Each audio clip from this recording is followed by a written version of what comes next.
Today's hearing delivered the blockbuster evidence, smoking gun, firsthand accounts on both Trump's corrupt state of mind and overt acts to advance violence and that attempted coup. Let me just repeat that reporting up front. Proving a crime requires proving the state of mind and overt action. Today's hearing featured a loyal Trump aide's firsthand eyewitness testimony on Trump's state of mind and actions. Hutchinson testifying Trump knew those supporters that he had summoned were armed. He said so. He expected their violence and basically said, in closed company, but overheard in a manner that's now been delivered under oath, he said that would be fine because that violence, if it commenced, would be directed at others, not him. Hutchinson testifying Trump tried to order the Secret Service to admit armed supporters into his crowd where then they could go to the Capitol, a likely illegal order to help armed rioters who would then criminally trespass and criminally attack police and try to do much, much worse against the United States government. That is new today. That is evidence under oath from a Trump loyalist that Donald Trump abused his power over the government and the Secret Service and law enforcement to try to overthrow the government and get law enforcement injured or killed.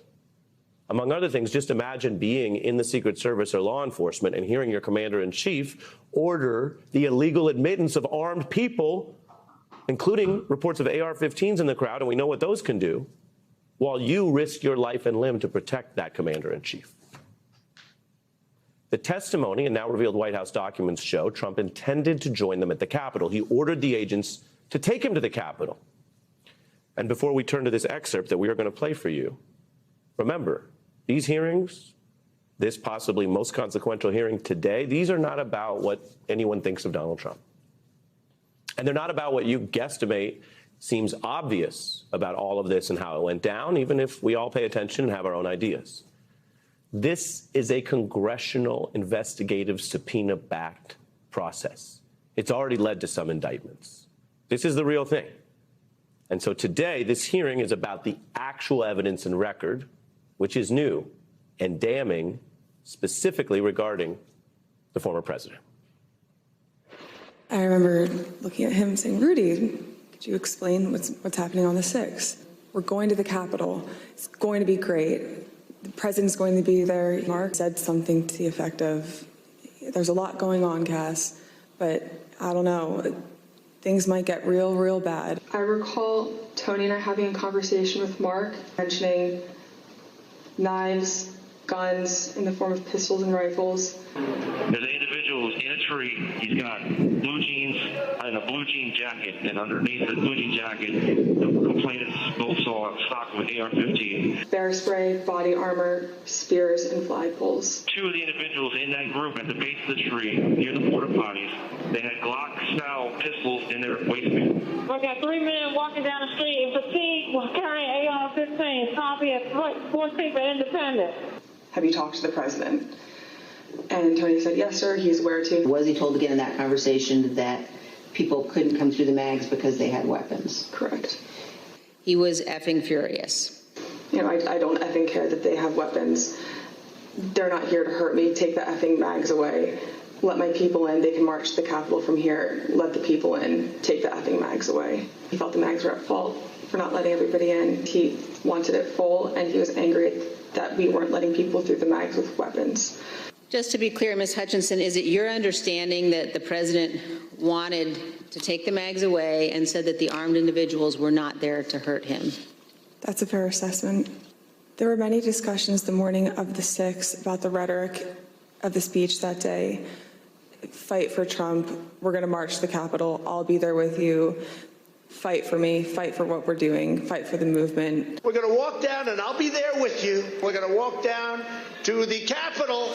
It was becoming clear to us and to the Secret Service that Capitol Police officers were getting overrun at the security barricades outside of the Capitol building, and they were short people. Staff believed that Mogul, the president, was, quote, going to the Capitol.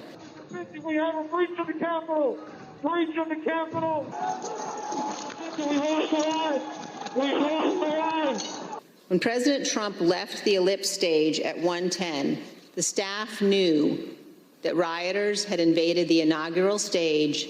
I called Mr. Ornato to reconfirm that we weren't going to the Capitol. We were not going up to the Capitol. We were not going up to the Capitol amidst the march, the breach, the violence against the officers. It was red alert level.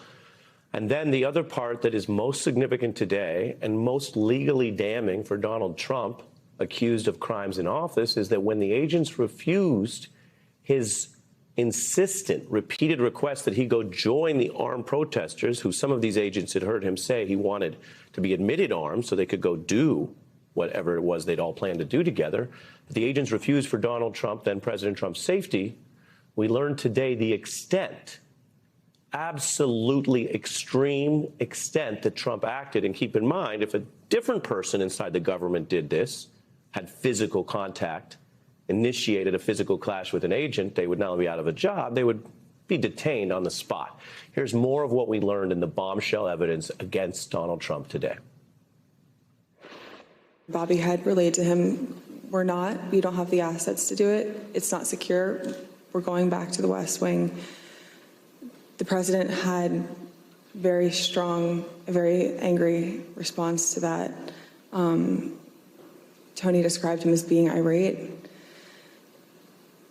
The president said something to the effect of, I'm the effing president, take me up to the Capitol now. To which Bobby responded, sir, we have to go back to the West Wing. The president reached up towards the front of the vehicle to grab at the steering wheel.